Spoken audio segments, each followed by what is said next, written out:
Eu queria que você abrisse a sua Bíblia comigo no livro de Mateus, Evangelho de Mateus, de capítulo número 5.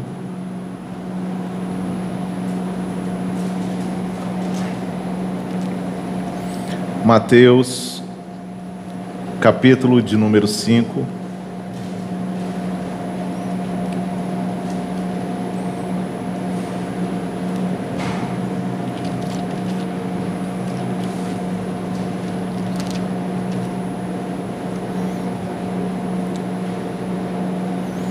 A partir do versículo de número 1. O ano que vem nós vamos colocar ar-condicionado aqui na igreja, em nome de Jesus. Vai ficar melhor do que esse climatizador aí. Já tem uma irmã aí que está empenhada em trazer um ar-condicionado para cá já.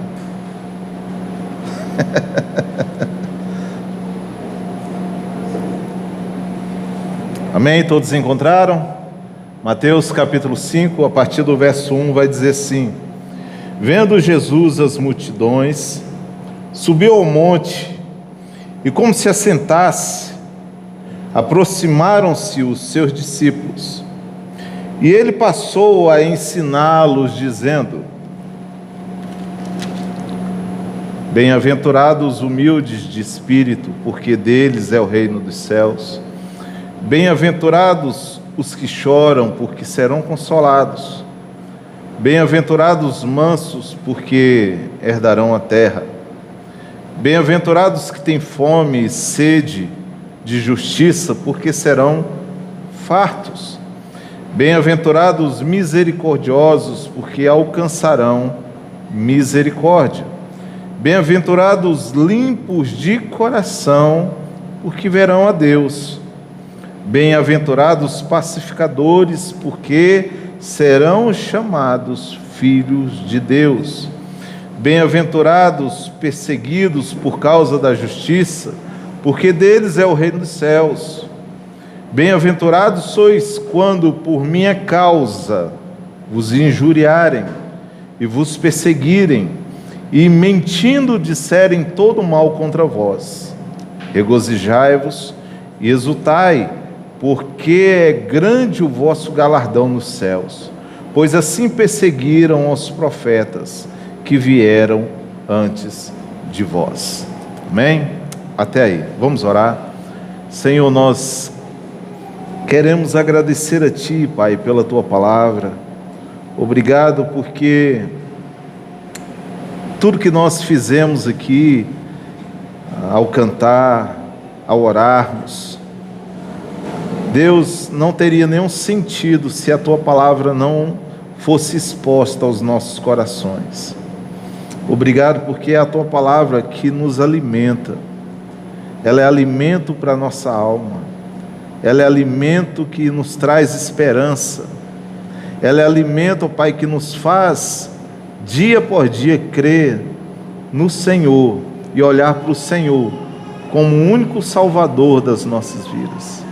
E nós Te agradecemos, e Te louvamos, e Te exaltamos pela Tua palavra, que é santa, é a única verdade que liberta o homem pecador. Nós Te agradecemos no nome santo de Jesus. Amém. Amém? Esse é um texto praticamente conhecido de todos nós, um texto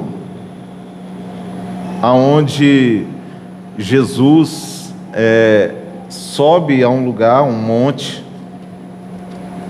Ele está ali junto com seus discípulos, ele está ali, digamos assim, discipulando aqueles homens. E interessante notar que quando nós olhamos para os discípulos, muitas pessoas pensam assim que os discípulos, por serem homens mais simples, pescadores, homens do povo, talvez nós até às vezes vemos alguns pregadores dizendo que eles eram homens sem muita instrução. E na verdade, para a época que eles não eram tão sem instrução assim. Eles não tinham formação superior. Eles não eram doutores, mas era da cultura saber o básico, da cultura judaica. Por quê? Porque um jovem de até 12 anos de idade da cultura judaica, ele já tinha que conhecer toda a lei mosaica, toda a Torá. Ele tinha que ter o conhecimento escriturístico que Deus já havia deixado para o seu povo. Então, eles eram homens simples, de profissão, porém, instruídos quanto à letra. Não era um apóstolo Paulo, né? O apóstolo Paulo veio de uma forma diferente, um homem que foi enviado para os gentios, e para isso Deus necessitava de quê? De que houvesse um homem mais instruído, mais capacitado para aquela obra. Então o apóstolo Paulo à parte. Mas os 12 em si, eles eram homens humildes, mais instruídos. Então, digamos que nos dias de hoje, os discípulos tinham, no mínimo, o ensino médio. No mínimo. O ensino médio. Tá? Então, discípulos de Jesus não eram analfabetos. É um erro nós acharmos que os discípulos eram analfabetos.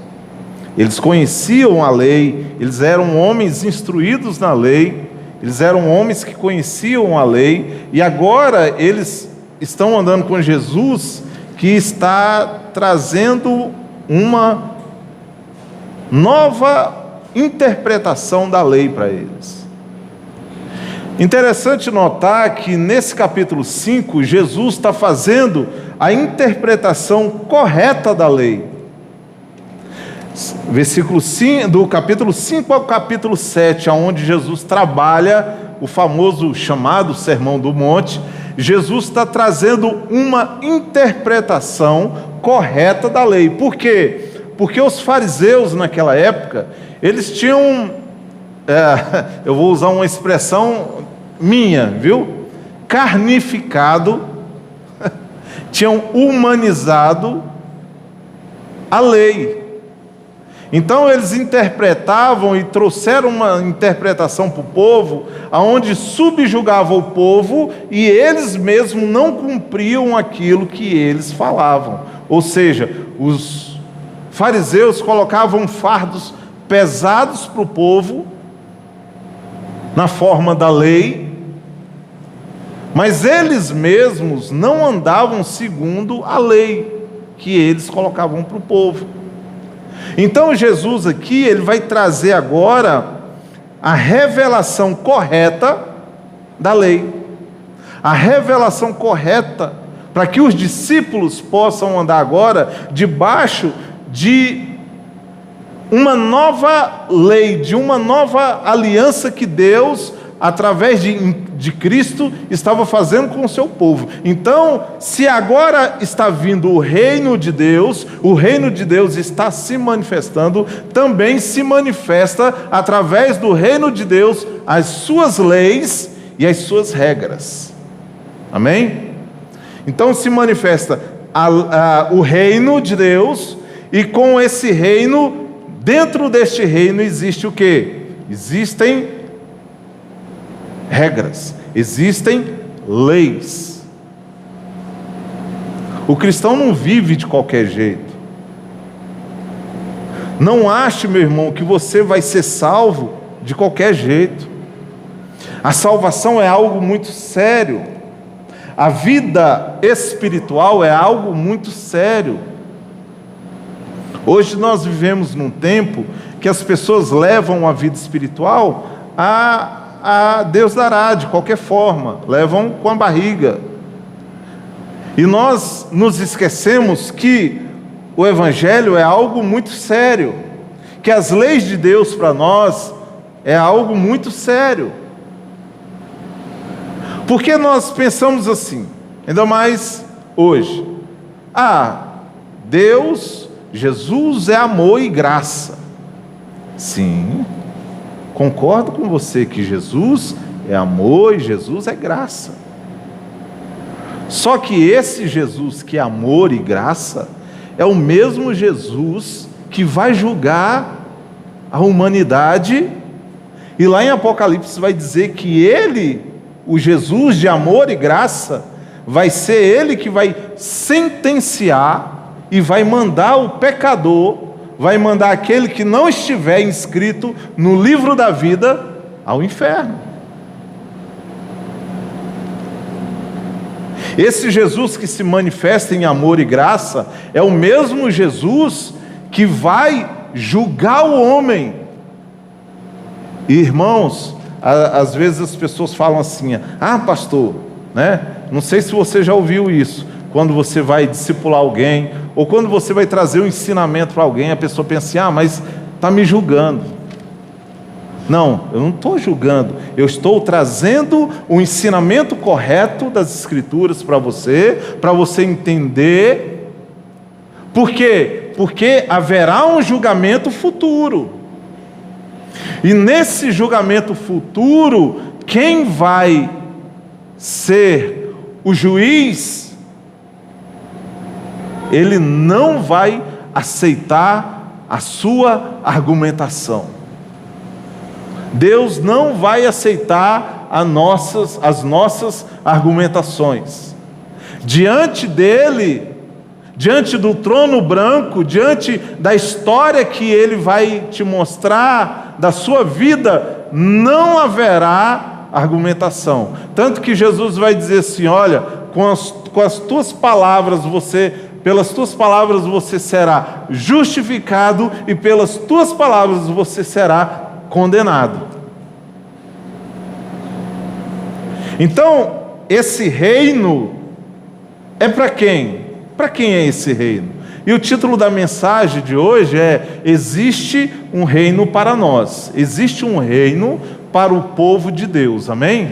Amém. Existe um reino para você, preparado para o povo de Deus, existe um reino. Só que neste reino não entra qualquer um. Não entra qualquer um. Não entra de qualquer jeito. Não tem como falsificar o nome na entrada deste reino. O nome no livro da vida. Não tem como você falsificar o bilhete de entrada deste reino. Não tem como você rasurar o nome no passaporte de entrada deste reino. Então, se você se chama, no meu caso, Lissandro Campos Pinto, é esse nome que vai estar lá ou que não vai estar lá. Eu creio que vai estar lá. E quando esse nome for chamado, não terá outro. Engraçado que eu já procurei meu nome na internet, sempre alguém tem um nome igual ao nosso, né? Não existe outro com o meu nome. Procurei no Google, não existe outro Lissandro, com 2 E e com 2 S. Então o meu nome vai ser escrito lá e não vai ter outro igual. Esse negócio de nome inventado é bom por causa disso, né? Ninguém tem igual. Então no livro da vida, irmão, vai estar o seu nome, o nome dos eleitos, o nome dos chamados, o nome dos filhos no livro da vida.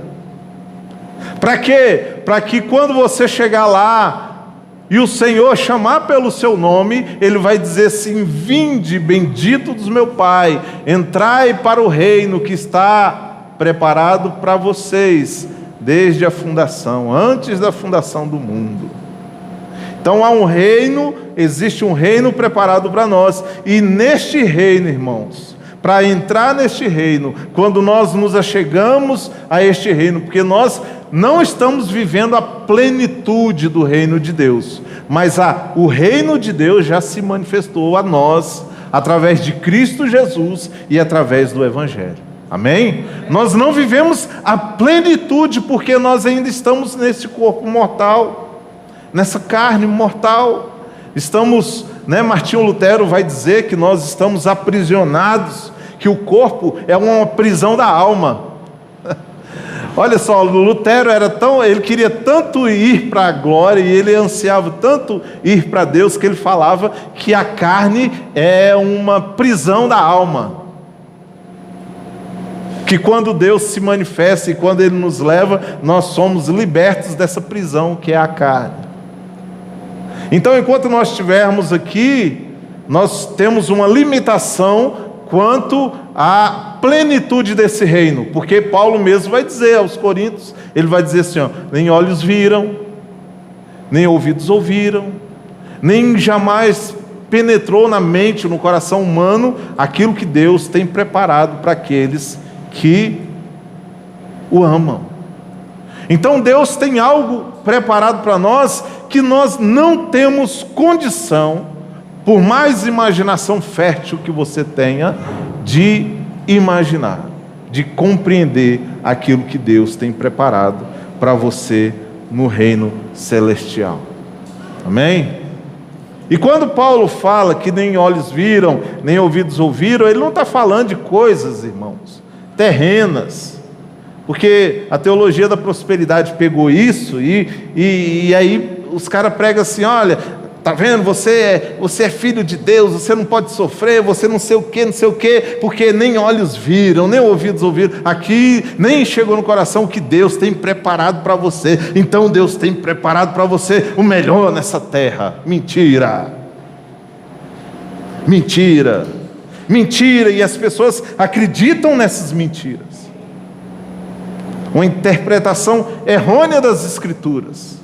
O que Deus tem preparado de maravilhoso, onde os nossos olhos não conseguem ver, que os nossos ouvidos não imaginam, os sons que terão lá nos céus, no reino celestial, e nem penetrou na nossa mente, no nosso entendimento, está aguardando a nós, depois, na passagem dessa vida para a vinda vindoura. Por isso, queridos, eu falo muito sincero para vocês, eu não tenho medo nenhum de passar dessa vida para outra,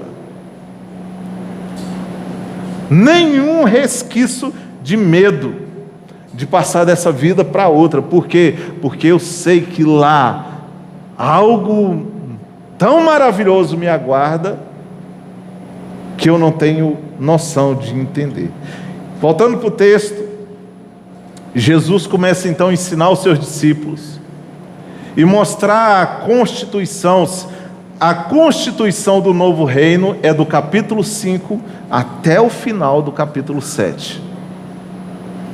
A nova constituição desse reino, a nova interpretação, a interpretação não nova, vou riscar isso que eu falei, não é algo novo, é a interpretação correta da lei. E Jesus vai dizer assim: bem-aventurados os humildes de espírito, porque deles é o reino dos céus.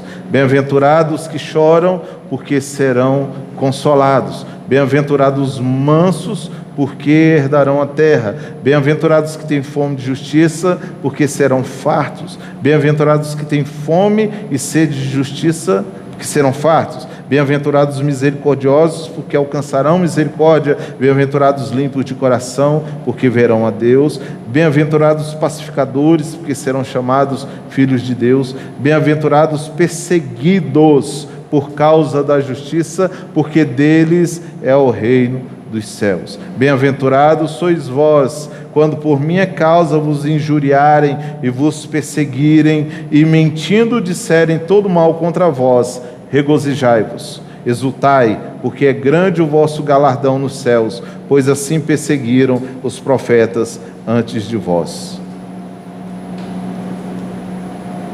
Maravilhoso isso aqui. Maravilhoso, porque nós temos que pegar todas essas 9 bem-aventuranças, e essas 9 bem-aventuranças, elas têm que ser aplicadas em nossas vidas. Por muito tempo nós imaginamos que cada característica dessas bem-aventuranças, pelo menos eu pensava assim, que cada característica era para um indivíduo em específico. Tinham pessoas que elas são humildes de espírito, tem pessoas que elas são pessoas que choram, que sofrem, né? Tem pessoas que são mansas, tem pessoas que têm fome e sede de justiça, elas trabalham pela justiça, tem pessoas que são misericordiosas, limpas de coração, pacificadoras, pessoas que são perseguidas, pessoas que são injuriadas por causa do Evangelho. Eu pensava que isso aqui era para pessoas distintas, mas na verdade, quando nós lemos o versículo 11, nós vamos ver que se aplica a todo cristão essas características. Então, todo cristão, ele tem que ser humilde, ele tem que ser aquele que chora, ele tem que ser manso, ele tem que ter fome e sede de justiça, ele tem que ser misericordioso, ele tem que ser limpo de coração, ele tem que ser pacificador, ele tem que ser aquele que aceita a perseguição. E é interessante notar que dentro dessas regras, dessa constituição do reino, Jesus vai mostrar que esse mundo vai nos perseguir. Esse mundo vai nos perseguir. Se você tem essas características na sua vida, o mundo vai te perseguir. Por quê? Porque nós vivemos hoje num tempo em que, daqui a um tempo, nós não vamos poder falar muitas coisas que nós falamos abertamente. Olha as censuras que estão sendo impostas às igrejas. Hoje você não pode falar sobre homossexualidade. Hoje você não pode falar sobre adultério. Hoje você não pode falar sobre feminismo, machismo. Hoje você não pode falar sobre diversos assuntos, por quê? Porque a cultura, o mundo as minorias têm imposto sobre nós, a igreja, o povo de Deus, as suas regras. E aí eu pergunto para você, você vai seguir as regras do homem, do mundo, ou você vai seguir as regras de Deus?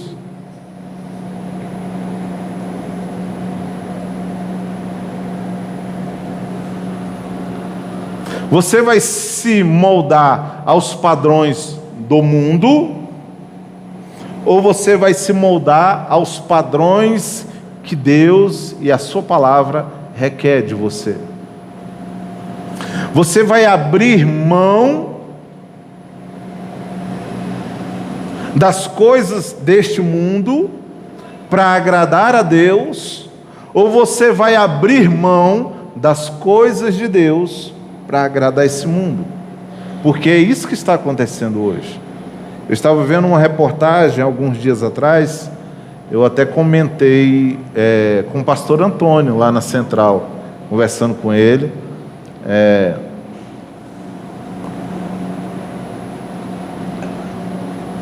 a respeito de um pastor lá do Paraná, que ele tinha sido do espiritismo, da macumba, essas coisas, né? E ele se converteu, agora ele é um pastor, ele toma conta de uma igreja até relevante lá no Paraná. E ele falou sobre o espiritismo no púlpito. E aí a comunidade umbandista lá do Paraná entrou com um processo contra ele. E olha que ele não falou nada demais, só falou que ele saiu de lá e que lá, né? E eles entraram com um processo contra ele, e ele teve que pagar uma alta indenização para o pessoal lá da comunidade umbandista do Paraná. Para você ver, hoje nós estamos sendo amordaçados. E pediram que ele se retratasse, ele não se retratou, porque ele não falou nada demais. Eu vi o vídeo, ele não falou nada demais. E hoje está acontecendo isso em várias frentes que nós estamos vendo no nosso país. Hoje você falar sobre o pecado agride as pessoas, porque as pessoas querem viver no pecado. E o pior de tudo é que quem denuncia os pastores são as próprias ovelhas, ou os bodes que sentam nas nossas comunidades. Eles gravam e mandam para as redes sociais. Colocam termos pejorativos para dizer que o pastor ou aquele líder foi preconceituoso. Então a sociedade hoje, o que a sociedade quer? Que você e eu nos moldemos aos padrões que eles vivem. E nós somos cidadãos do céu. Irmãos, nós somos cidadãos do céu. Nós temos que viver de forma totalmente diferente do que esse mundo prega. Se eu pudesse abrir a cabeça dos crentes hoje, para enfiar as verdades escriturísticas dentro do cérebro, eu faria isso. Porque às vezes a gente vê até mesmo, vamos pegar, irmãs, eu vou pegar vocês para Cristo, mas as irmãs hoje, elas, não estou falando todas, viu? Mas não tem pudor nas redes sociais. Não há pudor nas redes sociais. Que reino é esse? Que pastor é esse? O pastor supremo, o nosso pastor Jesus. Eu vi até uma figurinha que o cara colocou assim: pastor, dê uma olhada nas redes sociais das suas ovelhinhas, porque elas estão andando sem pelo.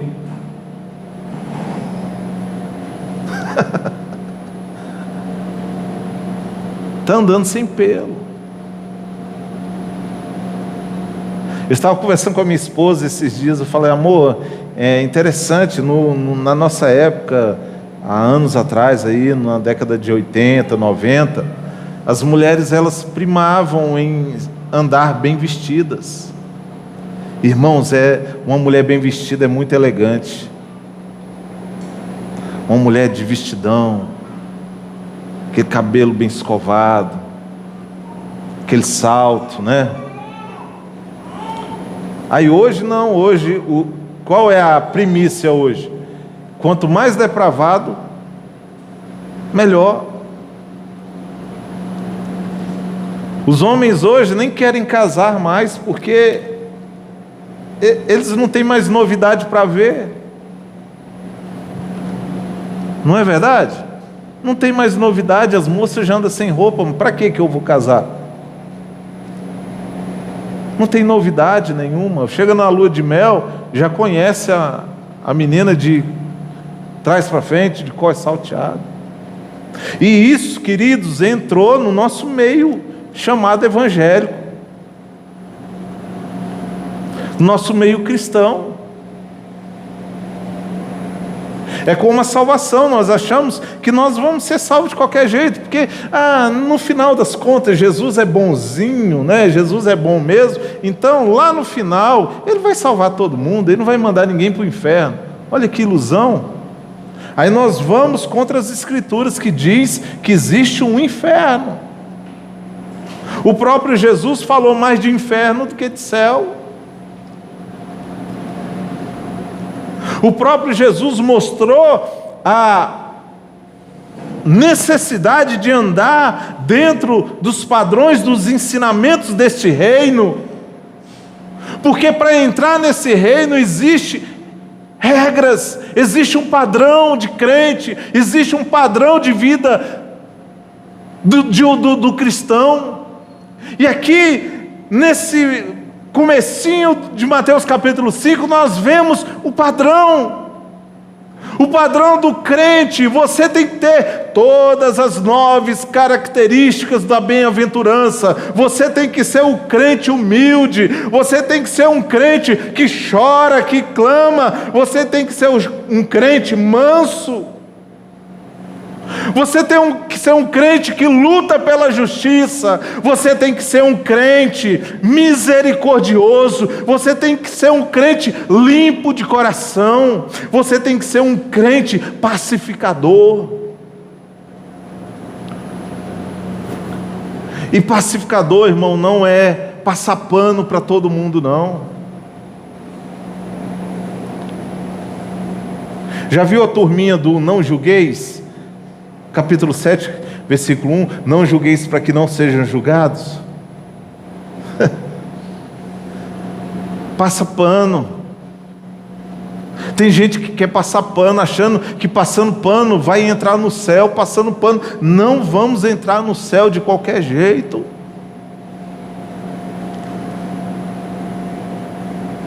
Não tem como passar pano. Jesus, ele é bem direto nas características de um crente verdadeiro, de um filho verdadeiro.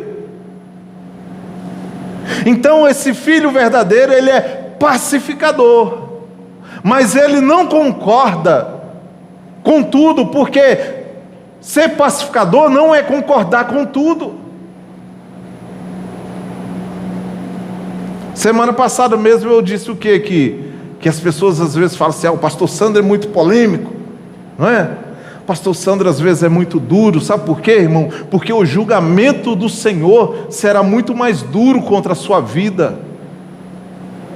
Então eu tento mostrar a realidade do reino para você, porque quando você chegar diante do trono branco da justiça de Deus, você não vai ter como se justificar diante dele. Então eu vou dizer para você, eu sou brando demais ainda. Eu acho que eu poderia ser até mais duro, porque diante dele não haverá justificativa. O que você vai chegar se você se prostitui? Qual a justificativa diante do trono branco do Senhor? Se você vive uma fé prostituída, como que você vai chegar diante do trono branco do Senhor e falar, Senhor, mas o Senhor sabe, o Senhor entende? Não, não entende. O Senhor não entende. Porque o Deus que nós pregamos, que é amor e é graça, e esses 2 atributos dele são maravilhosos, é o mesmo Deus que a Bíblia diz que exercerá justiça e juízo sobre o seu povo. Justificará o seu povo e trará juízo àqueles que não andaram segundo as regras e as normas do reino. Então, saia daqui hoje entendendo que para entrar no reino, precisa haver aquela palavra, quando nós falamos, quando nós saímos do mundo e vimos para Jesus, o que a gente fala que aconteceu na nossa vida? O que aconteceu? Aconteceu o quê? Uma conversão, né? O que é uma conversão? É uma mudança de rota. Então, quando um crente, baixa um pouquinho, quando um crente encontra a Cristo, ele dá uma volta de 360. Tem muito crente que faz uma conversão de 360 graus. Por quê? Porque ele é um crente nominal. Ele vem à igreja, ele canta, ele entrega o dízimo, ele é obreiro, ele é diácono, é presbítero, ele entrega dízimo, dá oferta, ajuda o pastor a construir a igreja, ajuda a fazer evangelismo na rua. Ele é um crente que a sua conversão foi um 360 graus. Mas a vida dele não mudou em nada. Ele é um crente nominal. Então ele faz tudo que a religião, tudo que é imposto pela religião, ele faz. Mas ele não é convertido. Porque o crente de verdade, quando ele se converte, quando ele faz a conversão verdadeira é de 180 graus. Muda a rota. A conversão de 360 graus te faz voltar para o mesmo lugar, te faz ser a mesma pessoa, te faz a mesma criatura, você é a mesma criatura. Agora a conversão de 180 graus não, mostra para você que você está agora numa rota diferente, num caminho diferente, num caminho que agora a Bíblia vai dizer que é um caminho bem, o quê? Estreito. Estreito. Jesus nunca enganou ninguém, meus irmãos. Jesus sempre foi muito direto naquilo que ele falava. Ele, olha, vocês vão andar por um caminho estreito, porque existe uma porta larga.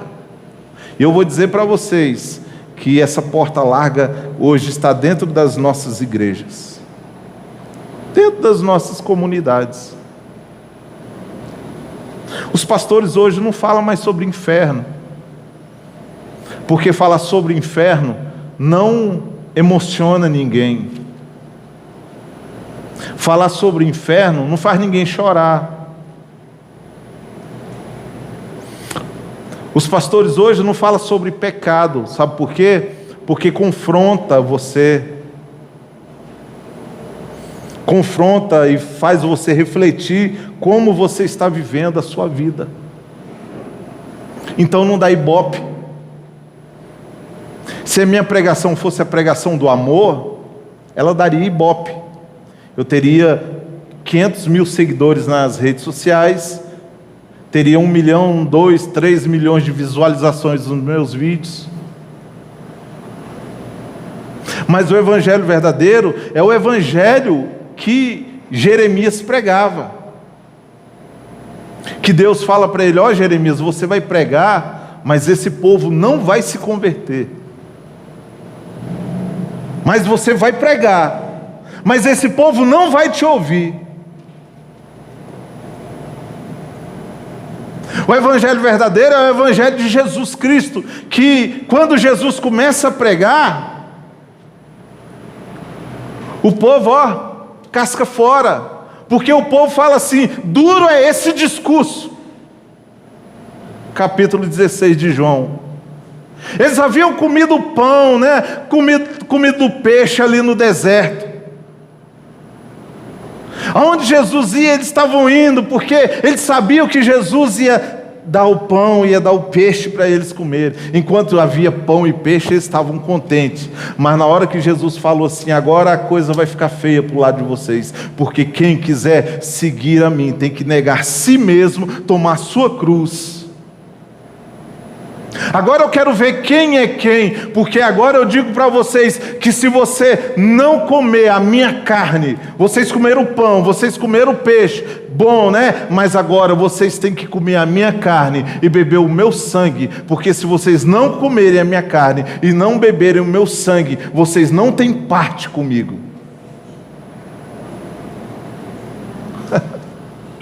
Agora a coisa que ficou séria, que aí o povo espantou, falou, epa, comer carne e beber sangue é ter o quê? Compromisso com esse homem. É pacto de sangue com ele. Comer a carne dele é loucura. E aí lá no capítulo 16 nós vamos ver que o povo começa a ir embora. Um deles vira e fala assim, duro é esse discurso.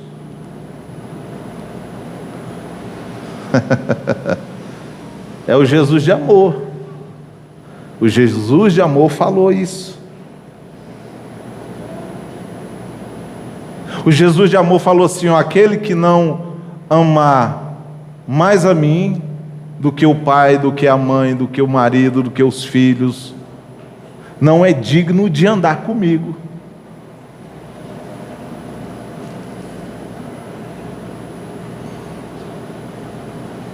É o Jesus de amor.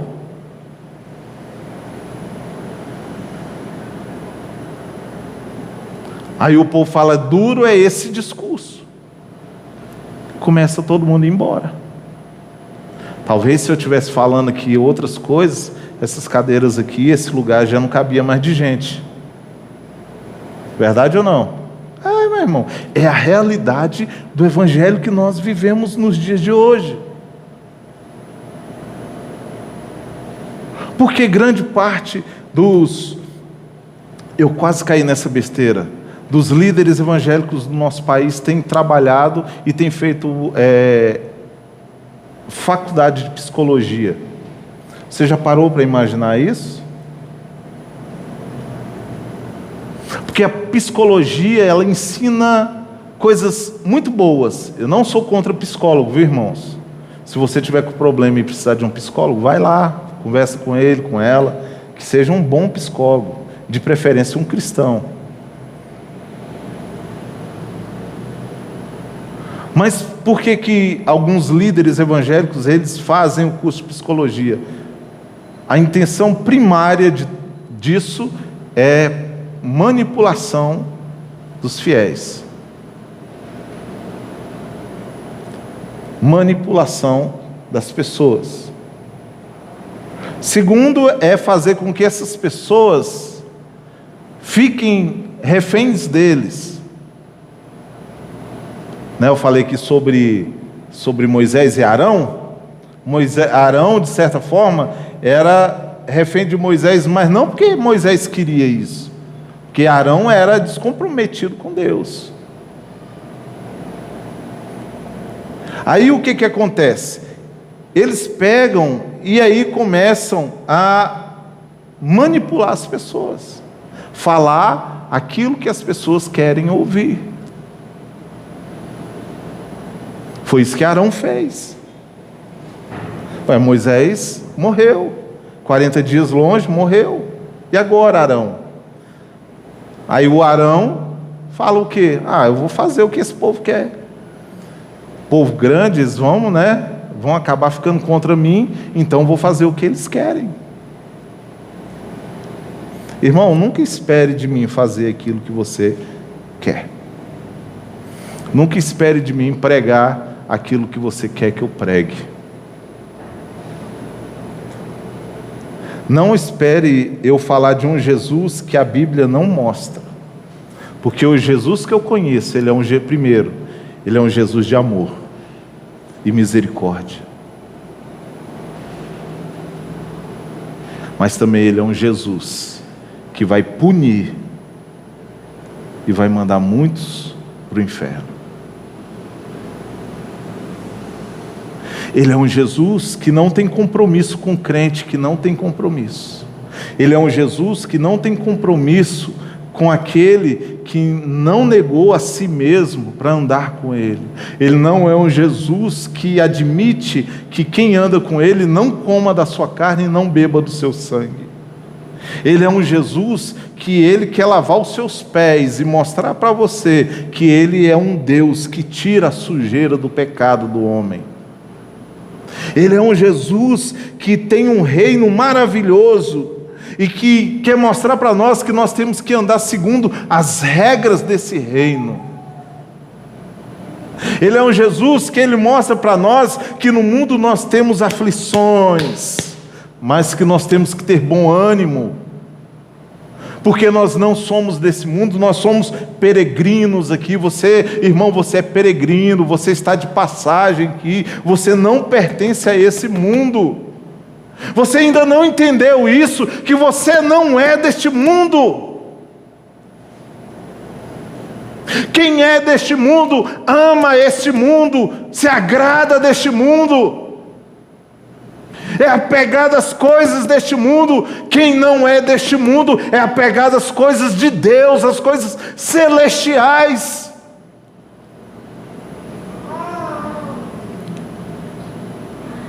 Quem é do Senhor quer satisfazer ao seu rei.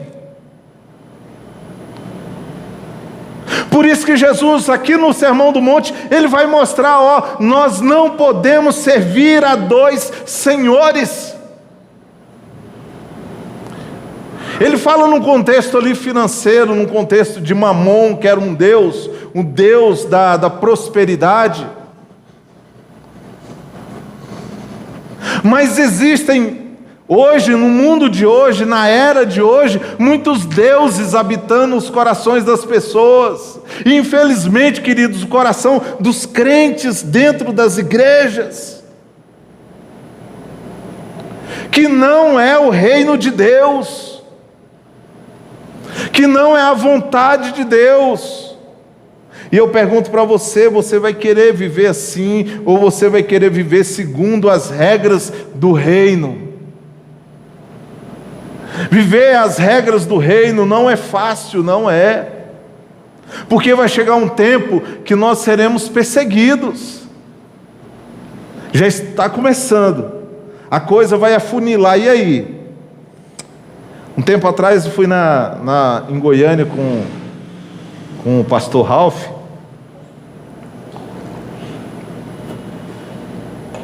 Ele passou aqui em Rio Verde, falou: pastor, vamos lá em Goiânia comigo e tal. Ele me ligou primeiro, perguntando se eu tinha disponibilidade para ir. Eu falei: vamos. A gente foi conversando e tal, e conversa vai, conversa vem, a gente falando sobre a volta de Jesus, que Jesus está às portas, que Jesus está aguardando, está sim para Jesus rasgar os céus, para buscar o seu povo, está sim para o anticristo aparecer. Mas o anticristo, irmão, tem nada a ver com aquela estátua que colocaram lá na ONU, que saiu na internet aí, viu? Aquele tigre lá com asas. Aqui não tem nada a ver com o anticristo, não. Até estava conversando com a Núbia, ela estava com dúvida se era, se não era, e muitas outras pessoas me procuraram a respeito daquilo lá, que lá não tem nada a ver com o anticristo, não, viu, irmãos? Que lá é outra coisa, tem nada a ver. Tá? Até porque a besta lá do Apocalipse capítulo 13, se você pegar, é totalmente diferente daquela estátua que colocaram lá na ONU. Não tem nada a ver com aquilo lá. Tá?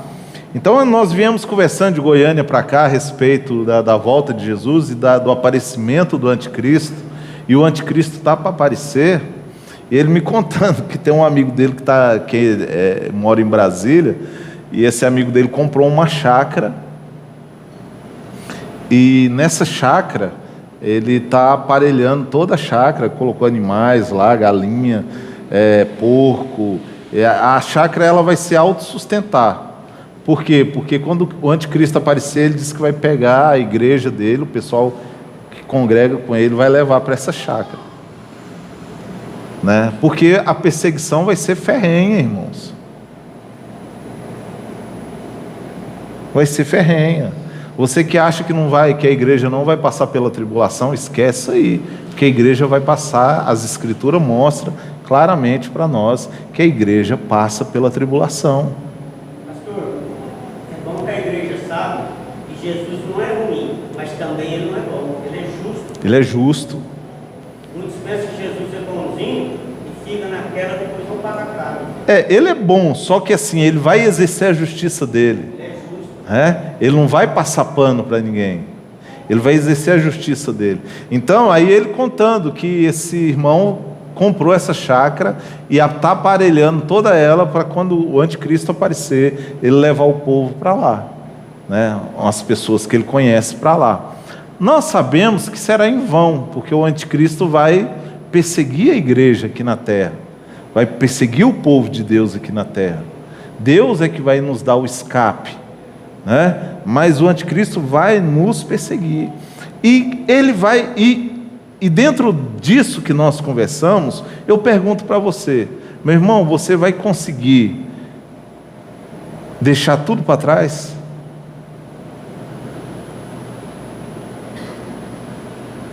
Porque você, para comprar alguma coisa, você vai ter que ter a marca da besta. Você, para negociar alguma coisa, você vai ter que ter a marca. Você, para poder trabalhar, você vai ter que ter a marca. E olha que essas vacinas aí, agora, já é o treinamento para tudo isso que vai acontecer. Olha, irmão, o que está acontecendo ao nosso redor. Olha o que está acontecendo ao nosso redor. É um treinamento para tudo isso que vai suceder no mundo. Olha aí, na Alemanha, o passaporte sanitário. As pessoas que não quiseram vacinar, e na Alemanha foram milhões e milhões de pessoas que não aderiram à vacina, não podem trabalhar, estão enclausuradas dentro de casa, não podem sair, estão de quarentena até o dia que elas aceitarem a imposição da vacina. E olha que eu não sou contra a vacina, viu, irmãos? Eu vacinei e vou tomar a segunda dose agora de novo, tá? Não sou contra. Mas eu sou a favor da livre escolha da pessoa. Se quiser vacinar, vacina. Se não quiser, não vacina.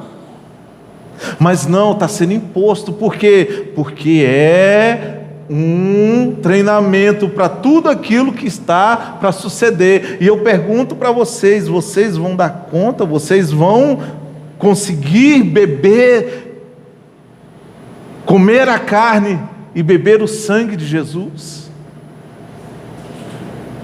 Não abandonar a fé? Vocês vão conseguir suportar ver um filho, talvez um filho ser morto, o seu marido ser morto, a sua esposa ser morta, e mesmo assim permanecer firme na fé? Eu garanto para você que quem verdadeiramente faz parte do reino e que entende as regras do reino, esse vai permanecer. Esse vai ficar firme, esse não vai sucumbir diante das provações, esse vai se manter de pé. Quem tem convicção da sua salvação, quem tem convicção de quem é o rei desse reino, que nos entregou essa riqueza do reino para nós entendermos, esses vão para o campo de morte. Vai morrer o corpo, mas nós sabemos o destino que Deus tem preparado para nós. Irmão, vai chegar um tempo que eles vão nos arrastar nas ruas. Vai chegar um tempo que você vai ter que correr, até mesmo do seu parente. Foi isso que Jesus falou? O pai entregará à morte o filho entregará à morte o pai. E os inimigos do homem serão os da sua própria casa. Já pensou? Vou falar de mim, já pensou? Eu, um crente em Jesus, filho desse reino, creio nesse reino, sei que esse reino é para mim, sei que existe um reino para mim, e de repente o meu filho, o Júlio César ou a Ana Júlia, é só um exemplo, sucumbir diante do anticristo e um deles me entregar à morte. Falar: o meu pai e minha mãe estão ali, ó. Eles não receberam a marca, pode matar eles, porque é isso que vai acontecer. Mas nós que somos do reino, nós sabemos que Deus tem coisas maravilhosas para nós, tão maravilhosas, queridos, que aqui no versículo, olha só que tremendo. Jesus ele é tão glorioso, ele é tão maravilhoso, que olha aquele que ele mostra para nós na bem-aventurança, no versículo 11: bem-aventurados sois vós. Olha, essa palavra bem-aventurada quer dizer o quê? Feliz, felicíssimo, alegre. Bem-aventurado sois vós, quando por minha causa vos injuriarem. Quando por minha causa vos perseguirem. Vocês serão felizes quando eles começarem a falar mal de vocês. Nós já estamos vendo. Aí, ó, O mundo fala mal da igreja, o mundo ir contra a igreja, ir contra as regras bíblicas, as regras do reino, as regras do Senhor, as regras escriturísticas. O mundo está contra. Nós já estamos sendo injuriados. E nos perseguirem, nós já estamos sendo perseguidos. E nós, mesmo assim, vamos permanecer como? Bem-aventurados, felizes. Irmão, permaneça feliz. Quando você vê tudo isso se cumprindo, você fala: glória a Deus, está se cumprindo o reino celestial, o reino eterno está chegando. Eu faço parte desse reino eterno. Está chegando. Jesus está falando: ó, fiquem tristes, vão lá chorar. Não, Jesus está falando isso. Jesus está falando: vocês são felizes porque são perseguidos, porque são injuriados, porque vão maltratar vocês. Vocês são felizes por isso. E ele vai terminar: irmão, o evangelho é maravilhoso demais. Eu fico aqui até extasiado, porque olha só o que ele vai dizer. Porque vos injuriarem e vos perseguirem, mentindo, disserem todo mal contra vós, vão mentir, vão falar assim: olha, a Lohane, essa mulher aí, ó, ela é uma mulher do mal, pode matar, ela não serve ao nosso mundo, ela não serve ao nosso sistema, ela não concorda conosco. O Marcos, mata o Marcos, ele não concorda conosco, ele anda na contramão de tudo aquilo que nós falamos. O John, os jovens que aqui estão, o Davi, todos nós, olha, esses homens e mulheres que aqui estão, eles andam segundo os padrões que nós impusemos a eles. Eles não são igual a nós, eles são distintos, eles são diferentes de nós. Vamos injuriar, vamos perseguir, vamos matá-los. E mesmo assim nós seremos felizes. E o versículo 2, Jesus vai dizer assim: olha, regozijai-vos. Fiquem alegres com isso. Fiquem alegres quando isso acontecer. Fiquem felizes quando isso acontecer. Jubilem quando isso acontecer. Irmão, já pensou? Eu fico ansioso lá em casa. Já pensou quando o anticristo aparecer? E quando ele se manifestar, quando ele der as caras na televisão, quando ele se mostrar, você se alegrar e dizer: glória a Deus, porque nós estamos chegando no momento final. A volta para casa está perto. A volta para casa está perto a nossa ida. Ele diz: regozijai-vos, exultai, porque é grande o vosso prêmio, o vosso galardão, a vossa recompensa. Tudo que vocês têm aqui em ínfimo, é pequeno, não se compara à premiação, ao galardão. Espera por você lá nos céus.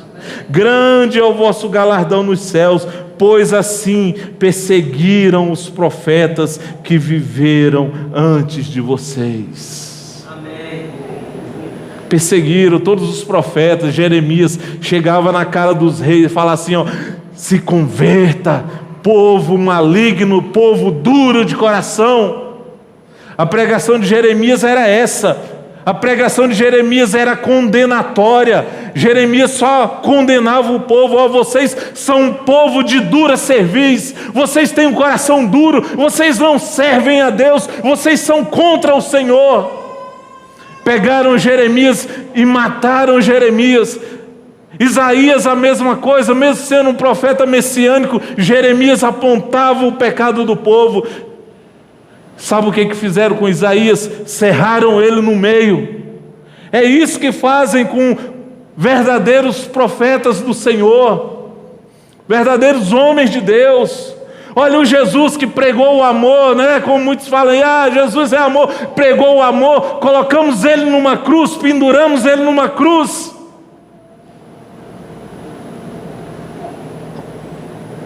Porque esse Jesus, o autor desse reino, ele pregou contra o sistema desse mundo. Queridos, que você se alegre em saber que existe um reino para você, que você faz parte desse reino. Se você tem alguma dúvida quanto a isso, eu quero te dizer nessa noite, se fortifique nisso. Coloque a sua confiança nessa promessa de Deus. Não, olha, se Deus te der muito dinheiro aqui, glória a Deus. Rapaz, viva bem, regozije bem, mas sabendo que Deus tem algo maior para você. Se Deus não te der nada também, você viver uma vida simples, alegre-se, porque você faz parte de um reino que lá não haverá falta de nada. Lá não vai haver dificuldade financeira, irmão. Lá não vai haver dificuldade para você comprar uma roupa. Lá não vai haver dificuldade para você querer comprar carro, até porque eu acho que nem vai ter carro. Nós vamos ter um corpo glorificado, que nós vamos ter acesso a tudo. Para que carro? Né? Então, glorifique a Deus na humildade, glorifique a Deus na bonança, glorifique a Deus num momento de dificuldade, glorifique a Deus porque Ele tem um reino preparado para você, e esse reino é um reino eterno, um reino incorruptível, um reino que pecado não entra, um reino aonde será blindado para os escolhidos, para os filhos de Deus. Você é filho de Deus, amém? Vamos orar? Quero louvar a Deus por tudo que Ele tem feito, por tudo que Ele tem nos dado. Deus é maravilhoso, Deus é glorioso. Se você entender essa maravilha do Evangelho na sua vida, você vai viver o tempo inteiro feliz, feliz, feliz, alegre, contente, sabendo que o reino de Deus está próximo de nós. A plenitude, o reino de Deus já está aqui, mas a plenitude desse reino está perto de nós. E logo nós vamos ter acesso a esse reino de Deus.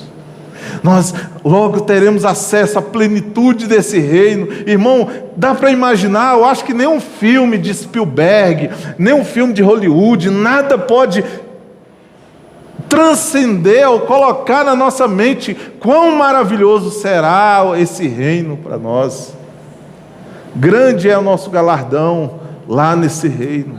Senhor, em nome de Jesus, que o teu povo que aqui está, ó Deus, tenha essa convicção de que o Senhor tem um reino preparado para nós, que nós tenhamos as características dos que entrarão nesse reino, que essas bem-aventuranças façam parte da vida do cristão, seja a parte do nosso cotidiano. Eu sei que não é fácil, eu sei que é difícil, a carne, ela milita contra o teu espírito o tempo inteiro.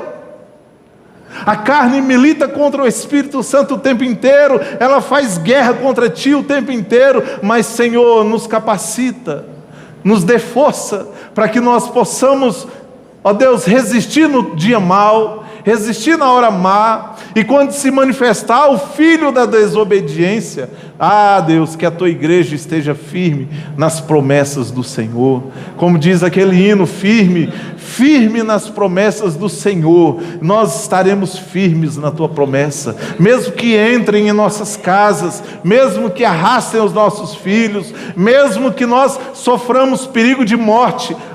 Deus, nós sabemos, nós entendemos que há um reino para nós, e nesse reino o Senhor enxugará as nossas lágrimas, e nesse reino as feridas serão tiradas, porque nesse reino eterno, ó Deus, nós estaremos na presença do Rei dos Reis, Senhor dos Senhores, aquele que morreu por nós, aquele que pagou com sangue justo na cruz do Calvário, aquele que nos justificou, como eu disse aqui na semana passada, pagou a nossa passagem de entrada para este reino, e nós estamos garantidos nesse reino, porque nós temos a plena consciência e a plena convicção, Deus, que o Senhor é que vai nos capacitar a passar pelo momento da dor, e mesmo assim nos alegrarmos, porque somos bem-aventurados em Ti. Obrigado pela Tua igreja, pelo Teu povo. Senhor, guarda-nos nessa semana, nos dê uma semana abençoada, guarda cada um que aqui está, seus familiares, seus filhos, seus netos. Deus, que a boa mão do Senhor esteja com cada um no trabalho, em nome de Jesus, nos seus afazeres cotidianos, e que o Senhor os livre do mal, é o que eu te peço nesta noite, no nome santo de Jesus. Que a graça do Senhor Jesus, o amor de Deus e a consolação e a comunhão do Espírito Santo seja com toda a igreja. Você pode dizer um amém? Que Deus te abençoe.